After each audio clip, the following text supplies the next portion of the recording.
Yeah, Turkish Airlines and Dr. Oz. Welcome to Chase Oaks Church. I'm going to talk about that commercial here in just a minute, but right now, let me just say, hey, my name's Greg. I'm one of the pastors here on staff, and I'm so glad I get to be with you this weekend. And so if you are joining us right now from our Woodbridge campus, we are so excited for you guys. You guys just have a few weeks until you move into your new building, and it's super exciting. Also, if you're joining us right now from my home campus, Sloan Creek, hey, everybody. If you're joining us online right now, or if you're here with me at our Legacy campus, I'm so glad we get to be together here in week 3 of our series, Enjoy Responsibly, our look at the book of Ecclesiastes. And first, if you have not had the opportunity to see the first 2 messages in this series, you really owe it to yourself to go back to our website and to watch those first 2, because Jeff and Ryan just did a tremendous job in those first 2 weeks. And now I am excited. I get to be here during week 3 because I think that Ecclesiastes is one of the most interesting books in our Bible. I think it's the book for our age. I really believe that. Ecclesiastes is the only book in our Bible written from the perspective of a skeptic. It is not a religious book for religious people, even though it's found in the Hebrew Bible, what we call our Old Testament. Even though it's there, there's no reference to Israel's history. There's no reference to any of the main characters in the Old Testament. There's no Moses, there's no Abraham, there's no promises, there's no prophecy, there's no talk of salvation or an afterlife, no heaven, no hell, no spiritual realm, no angels, no demons, none of that. All those are other sermons for other days. What Ecclesiastes is about how to find meaning and significance in this life, what the author Solomon calls life under the sun. Real life on a real world, a real planet that just doesn't always work right, where good people don't always finish first, where evil people often finish first, where life can sometimes punch you in the gut even when it feels like you're doing everything right. So it's about finding that significance and meaning in a messed up world, and you don't need to have any Bible background or any Bible knowledge to understand it. As we've already talked about in the series, the book was written by Solomon, who was the king of Israel during the high point of Israel's power. And Solomon, in another book of the Bible, we learn that Solomon had been gifted by God with extraordinary wisdom. So he was not only extraordinarily wise, he was also the richest, most powerful, most indulged person on the planet. And so the premise of the book is that if meaning and significance in life can be found through things like wisdom, or wealth, or power, or success, or comfort, or pleasure, or any of those things, Solomon would be the one to find it. And so Ecclesiastes is kind of his grand experiment. We're going to be spending most of our time in Ecclesiastes chapter 2, but to understand that better, I think it'd be helpful to kind of understand what Solomon talked about towards the end of chapter 1. In chapter 1 of Ecclesiastes, Solomon begins his search for meaning and purpose and significance in this life. He begins it in the most logical of places. He begins with his own wisdom. So in 1 Kings 3, God had already said that the wisdom of Solomon was greater than anyone before or after. So he's not just sort of smart for his day. He is extraordinarily smart.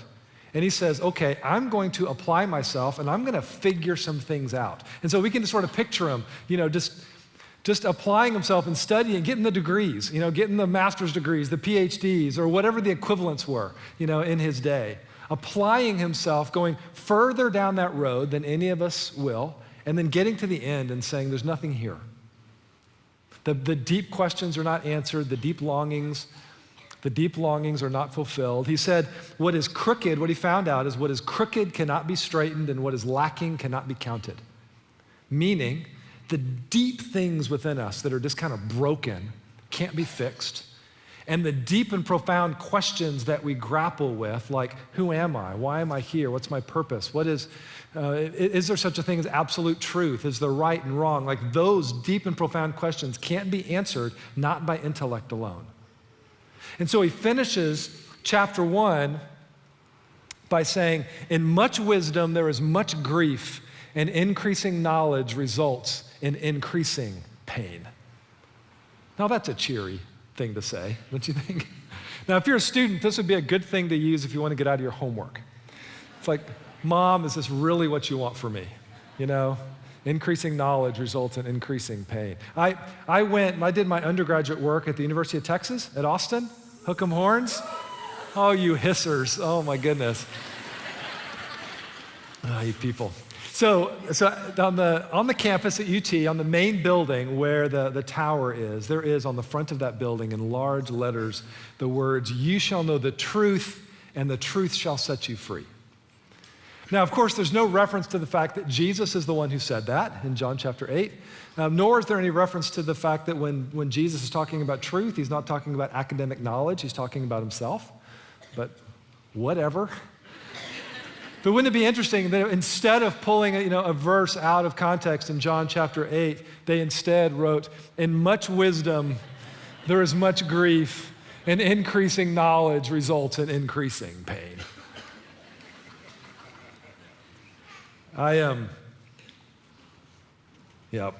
It's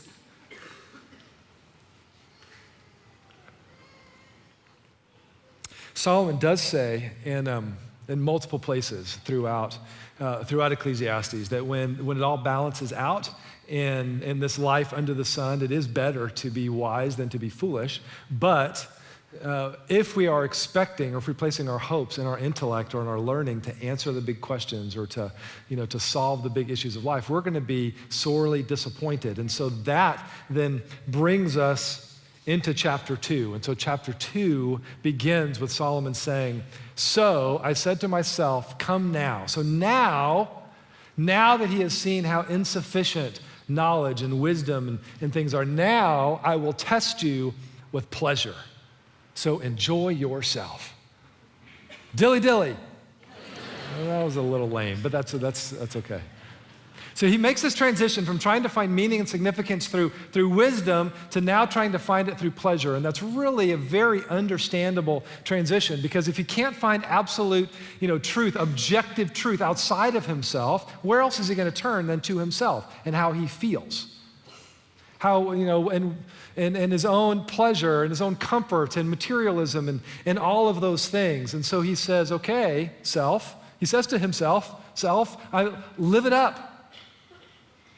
Drink it, eat it, have it, own it, all of it. And Solomon here in chapter 2 is going to take a swan dive into hedonism, which is just a fancy word for living a life of pleasure and self-indulgence. And in our mind, when we think of hedonism, we can think of, just somebody else, extravagant, wild living. But most of the time, hedonism just takes a much more subtle and much more refined approach. It's just building a life around my own comfort and my own status and my own pleasure, which means we are all hedonists to one degree or another, because we all, none of us are completely selfless. We all have those things that if left alone can completely pull us into a self-focused life. For me, I can say when left to my own devices, if I'm not careful, the things which can completely occupy my mind and fill up my thought life are a couple things. One is my own comfort, and two is owning nice things, whether through purchasing things or figuring out how to make them myself. And since I am a compulsive researcher, I can spend an inordinate amount of time researching whatever is the best of something and trying to figure out how I can acquire this thing which I all of a sudden really want to have. In my line of work as a pastor, I am writing all the time. And I'm always carrying around a notebook. I'm taking notes all the time. And a few years ago, I had the notion that what I'd really like is a really nice pen. Because I'm just taking notes all the time. I use a pen all the time. But instead of going down to the store to buy a nice pen, I researched pens for like 6 months. I mean, who does that, right? And I didn't just end up with a nice pen. I ended up with a Schaefer, a Parker, 2 Barringtons, and 2 Watermans, all of which have now been lost because I would take them around. I'd leave them places. I've gifted strangers all over the city with these nice pens. And I've since moved on from pens. It's been to other things in my adult life. It's been cars, or it's been shoes, or it's been jackets, or it's been furniture. It's even been things like bread. I really just wanted the very, very best. And so I studied artisan bread baking. I own my own wheat mill. I can grind wheat right before, and it is really, really good. For years, I roasted my own coffee beans. I have a full wood shop, and I've studied furniture making, so I have nice furniture in my house and all that kind of stuff. And so And some of that is good. As a craftsman, I like to sort of make things, but some of that, in all honesty, is just a driving distraction to own things, nice things, the best things.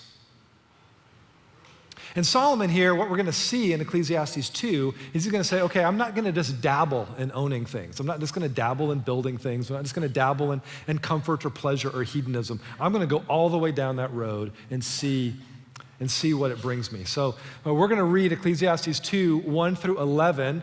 It's kind of a long passage, so stick with me.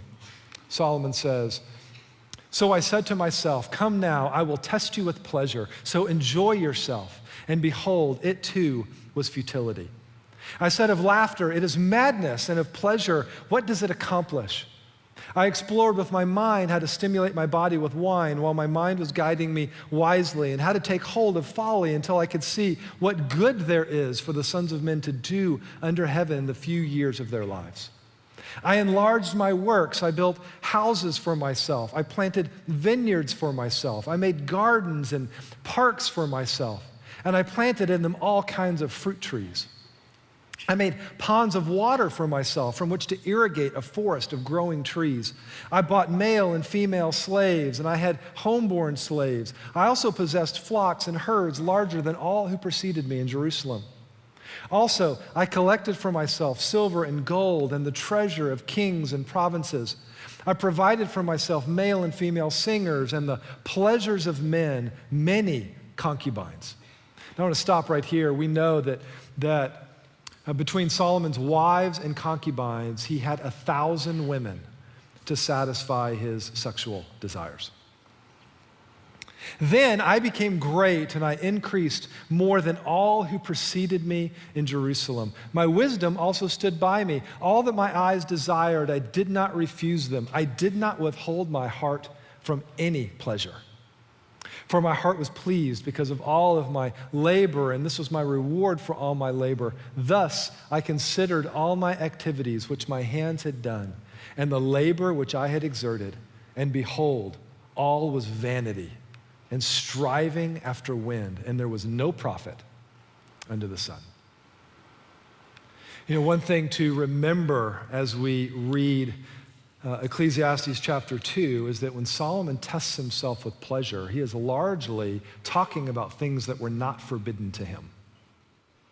Now, certainly a couple of the things mentioned, particularly the acquisition of slaves and concubines, as we see Scripture unfold, we can see just how far out of bounds Solomon was in those things. But in general, in that passage, what we see Solomon doing is fully exploring things that God had given for his enjoyment. It's like me pursuing craft and craftsmanship. They're not bad things. And the reason I say that is because it's easy to discount Solomon and all of his excess and all of his hedonism and forget the fact that God was the one who gave him the ability to build things. God was the ability to give him the ability to build and accumulate wealth. God gave, singers and musicians the ability to make beautiful music, and God brought laughter, and God gave delectable food, and God gave sex, and God gave wine. Now, let me just give my 2 cents on wine, just because I said that. And this is just me. This is not Bible. This is just my 2 cents. The yeast that is needed to make wine live on the skin of the grapes. And when the grapes are crushed, they start to feed on the sugar inside of the grape, and winemaking, the process of winemaking happens naturally, and it happens immediately. In fact, we have to do unnatural things to grape juice to prevent wine from happening. Yeast on the skin and sugar in the grape was not man's idea. My 2 cents is we did not invent wine. God invented wine. Dilly dilly. Some of you are not quite sure about all that just happened. And that's perfectly okay. I get that. The purpose, the reason I bring that up, the reason I say that is that for the most part, what Solomon is doing is fully exploring things that were given by God for his enjoyment. That's why I showed that commercial at the beginning. That was a Turkish Airlines commercial that I saw in the Super Bowl, and I thought it was great. And the reason I showed that is because God has blessed this world with pleasures for us to enjoy. He didn't have to do it that way. We didn't have to live in a world with such beauty and such variety and so many great things to enjoy. God could have made the world, God could have made our taste buds to where we could only taste really two things that were good for our body and things that weren't. We could have lived in a world without exquisite flavors, and we would have never known the difference. It is not absolutely necessary for our survival that we live in a world with all the infinite variety of colors. We don't actually need the color red. God could have done it differently. You know, the very fact that visual art is a thing, you know, that artists can work within the realm of line and form and all of these infinite, you know, color combinations to communicate something powerful and beautiful through our sense of sight.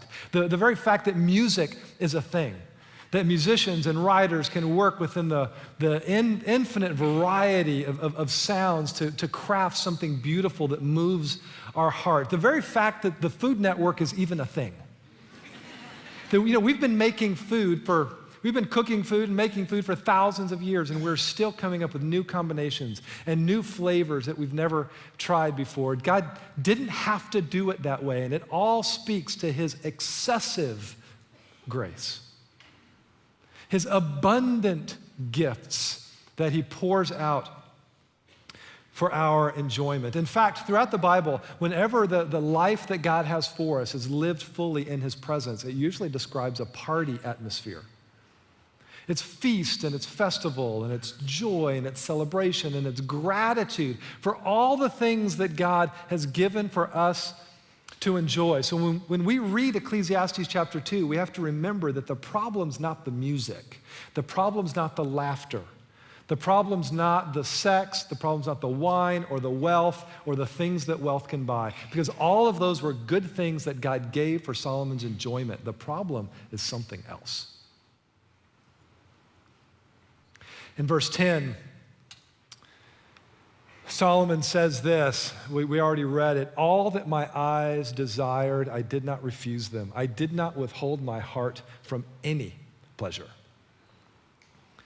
Imagine for a minute what your life would be like if there was zero distance between what you desired and what you experienced.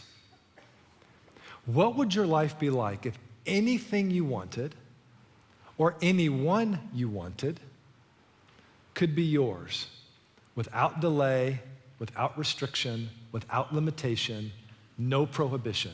What would that life be like? That was the life of Solomon.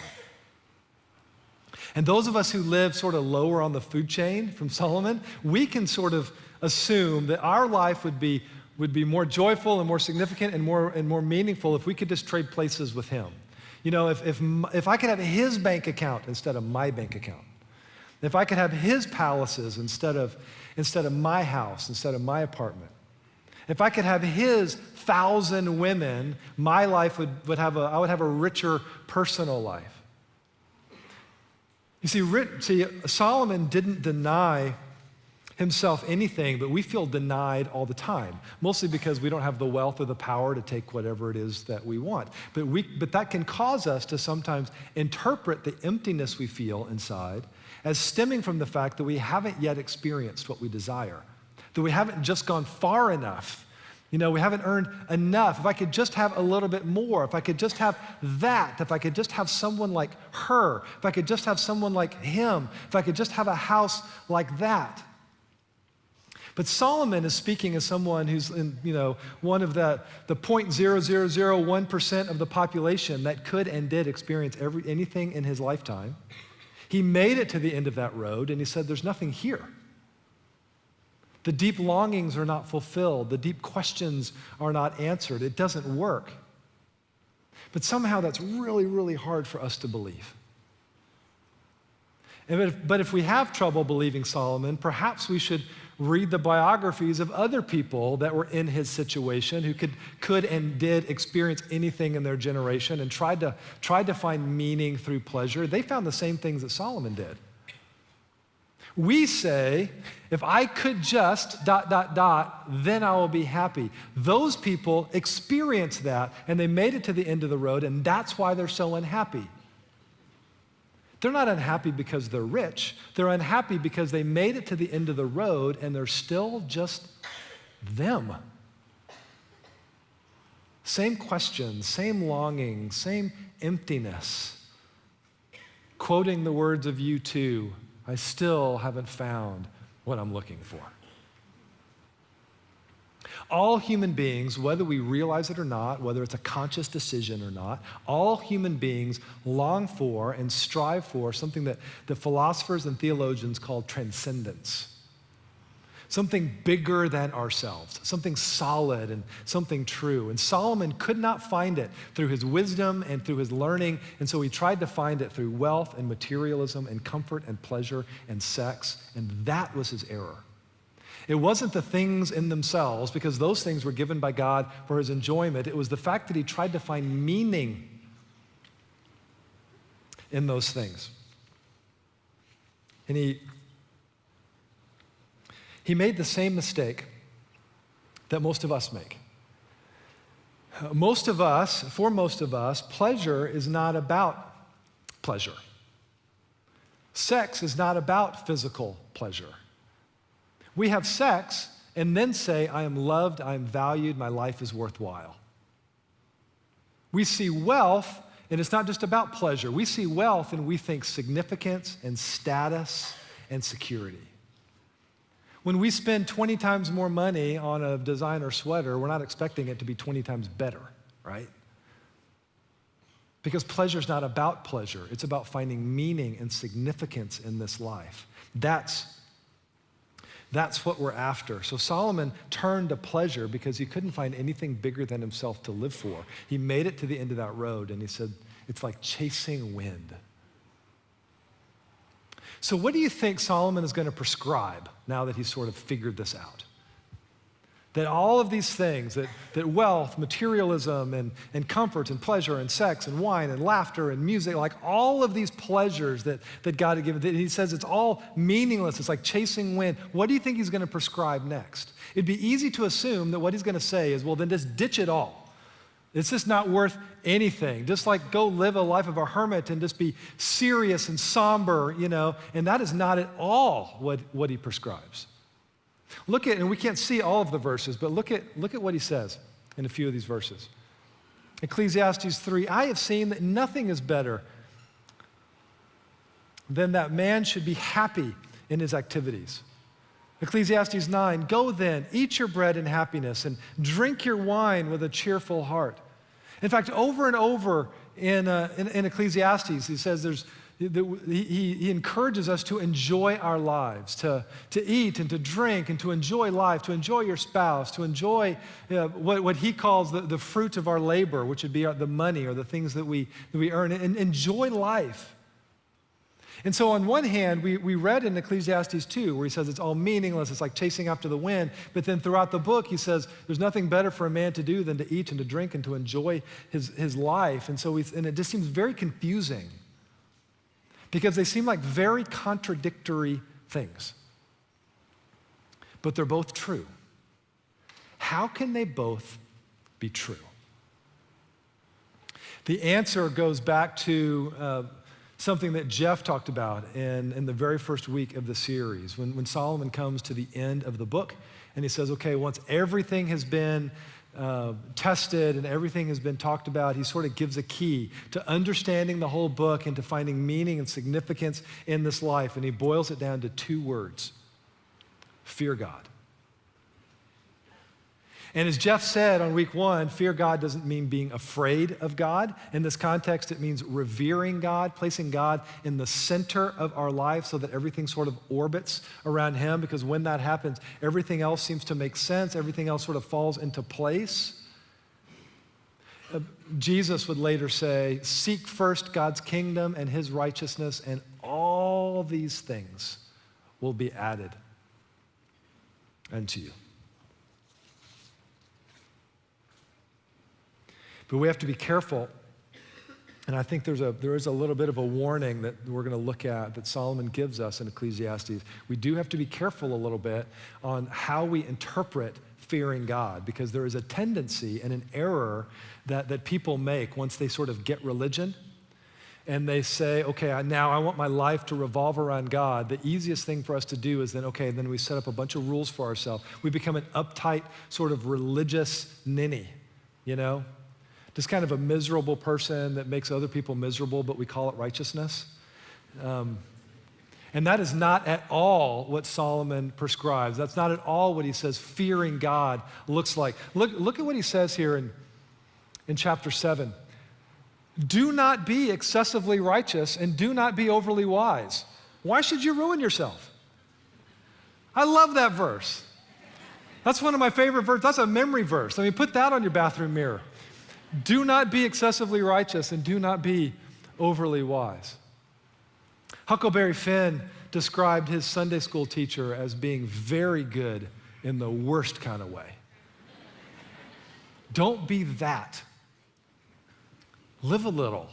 Have some fun. Experience the things that God has given for your joy and for your pleasure. Now Solomon does come back in the very next verse and kind of gives a little bit of a counterbalance. He says, don't be excessively righteous, do not be overly wise. And then in the very next verse, he says, do not be excessively wicked and do not be a fool. Why should you die before your time? Because just don't be an idiot. But then look at what it says. It is good that you grasp one thing and also not let go of the other. For the one who, fears God comes forth with both of them. So he's giving us a hint of finding meaning and significance and joy in this life. On one hand, it's not, excessively wicked. It's not hedonism. Don't be an idiot. Don't do that. But at the same time, it's not about being like an uptight religious person either. When someone fears God, he's saying when we can put God in the center of our life and let God then color the way we look at relationships and money and wealth and sex and like all of those things, we can then receive the gifts that God has given in their intended form as gifts. And we can appreciate those things, and we can come forth with some general principles on what it means to live a life that's centered around God, while at the same time coming forth with a zest for living. And we can do that at the same time. We will worship and we will idolize whatever is our greatest delight. That's just how God has wired us. Now, when God is our greatest delight, it is possible then to experience all of the wonders and the gifts and the grace and the things that God has given to us, and we receive them as they were intended, as gifts for us to enjoy. And it is possible for those things to only reinforce our love for Him, because we know that those things were given by Him for our pleasure, because He is good and He is gracious. So when Dr. Oz says there are 100,000 flavors that we can taste, I think our response should be, praise God, let's taste them. All of them. Except cooked spinach, because that stuff is nasty. Like don't even bother with that. But fill our lives with delicious food and with music and with art and with laughter, delight in good friends, delight in our spouse, delight in good sex.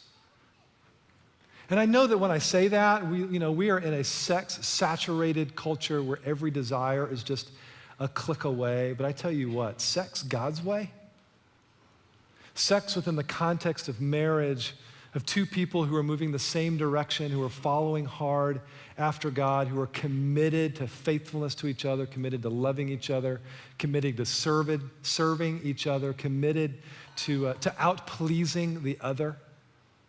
Sex where there is no shame and there is no guilt and there is no embarrassment and there is no regret. Where each person can be fully known and accepted completely. Where there is tenderness and there is care within the privacy of a sacred marriage bed. Dang, that's good sex. Dilly dilly, that's what I'm talking about. God knows what He's doing. And He's given us these things for our delight, not our destruction. And And when God is at the center of our life, we can receive all of these things as they were intended as gifts for our enjoyment. And we can enjoy them fully. When God is at the center of our lives, life is more enjoyable. As countercultural as that sounds, it is true. So, I don't even know where I am anymore. Look at, you got me thinking about all kinds of things. That's right. You know, earlier we were in Ecclesiastes 2 when he was saying, okay, it's all meaningless. It's all sort of chasing after wind. Look at what he says at the very end of that chapter. Same chapter. There's nothing better for a man than to eat and to drink and to tell himself that his labor is good. This also I have seen, that it is from the hand of God. For who can eat and who can have enjoyment without him? But as soon as we take one of those other things and we make them the center of our lives, as soon as we take, wealth or materialism or pleasure or sex or any of those things, and then we let them be the shaper of our dreams and the controller of our thought life and the driver of our decisions. Once we let one of those things take the center seat in our life, then it all falls apart and it all becomes hollow because they just can't fill that void. Blaise Pascal said, there is a God-shaped vacuum in the heart of each man which cannot be satisfied by any created thing, but only by God the Creator, made known through Jesus Christ. We have a God-shaped hole inside of us. Augustine said, you have made us for yourself, O Lord, and our heart is restless until it rests in you. We can't put other things in the God spot and then expect for everything just to work out okay. Because truly, most good things can only be fully enjoyed if they remain in the periphery of our lives. Meaning, if we can keep our focus on what God's doing in the world, what he wants to be doing in our life, what he has called us to be, and loving others and serving others and being part of his mission, if everything else can sort of revolve around that and that can be in the center of our life, then all of these things that God can give for our enjoyment, because he's just such a good God and he's gracious and he gives them for our pleasure, all those things can be received and enjoyed. But as soon as we turn our focus to one of those things and make that the center of our life, the intensity of our gaze is just too much. They just burn up. All over Europe, there are these stone humpback bridges, these bridges built by the Romans during the Roman Empire, and they have stood strong now for over 2,000 years. And they will continue to stand strong just so long as you don't drive anything heavy over them. Nothing heavier than like a horse and chariot, because they were never meant to bear the kind of weight of a modern 18-wheeler. You drive something like that and they will crumble. Well, the things that we are talking about today, wealth, materialism, pleasure, comfort, sex, wine, when those become the focus of our life, it all crumbles because they were just never meant to bear the weight of a life. They're just not strong enough. There's no meaning there. There's no transcendence there. So, here's the plan that Solomon gives us, and it's pretty simple. Step one, fear God. Make God and his purposes the center of our lives. Step two, enjoy the heck out of life. Fully enjoy the abundant blessings that God has given for our pleasure. Live it up. But Solomon would argue that the order here matters. If number one doesn't happen first, number two doesn't happen at all. And so some of us here, as we close, in all honesty, just sort of need to grapple with, so what is the order in my life? Like, honestly. And this is not a one-time decision. This is a decision we have to make over and over and over in our lives. And the season that we've just sort of gone through, or the season that we're in right now, what is the shaper of my dreams, the controller of my thoughts, the driver of my decisions? What is the center of my life that everything else is orbiting around? Is it God's purposes in the world, God's purposes in my life, and his call for me to love and be gracious and generous and be a part of what he's doing? Or is it things like comfort and wealth and materialism and building things, like all of that stuff? And again, those are good things that God has given. God has given us the ability to build things and to build wealth. God has gifted engineers and craftsmen with the ability to build beautiful homes and beautiful cars and beautiful furniture for us to enjoy. God has given friends and laughter and birthday parties and barbecue and chocolate, all of these things that he has given out of his grace so that we can have joy and not lose hope. But those things were never meant to replace him. And they were never meant to trick us into believing this place is home. You are not home.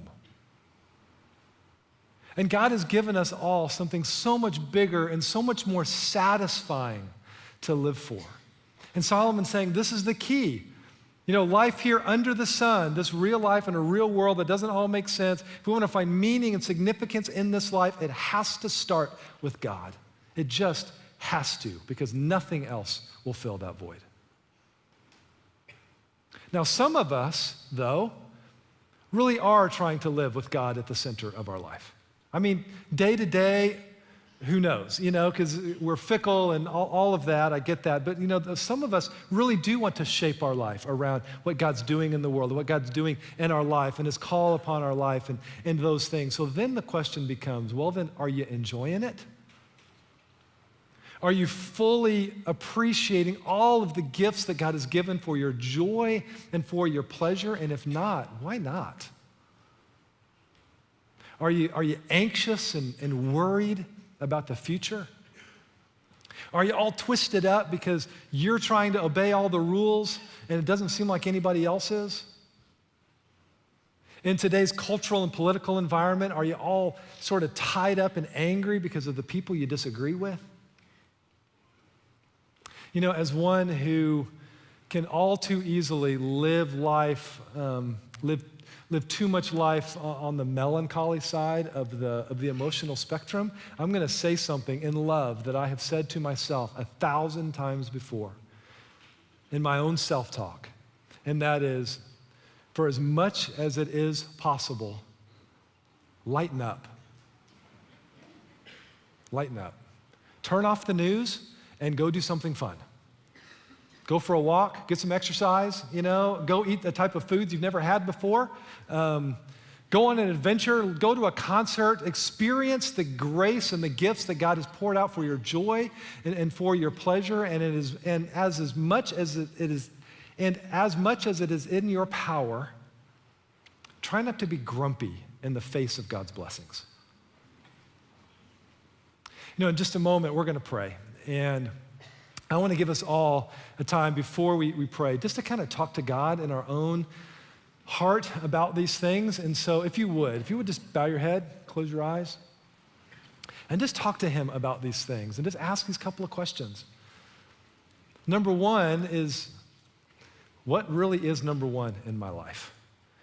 And what would it look like for God to be at the center? And would God help you to navigate that?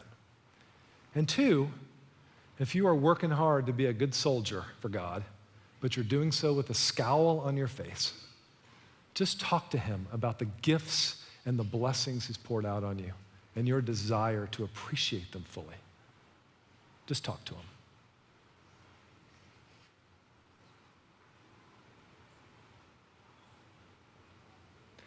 Heavenly Father, you are a good God, and you have given us yourself to fill the deep void in our life. You have made us for yourself, and we thank you that you are not hiding from us.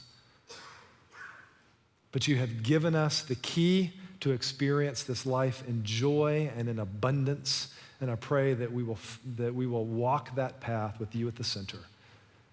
And Father, I thank you as we leave this place for sunshine on our back and for cool breeze in our face. I thank you for good food and for family and friends and people we can love. I thank you for beautiful music. I thank you for sunsets. God, I pray that this week that you will well up in our soul and prompt our tongues to 1,000 thank yous. Father, you are good and you have gifted us, and we are sorry how often we take your gifts for granted. We love you and we thank you. In Jesus' name, amen.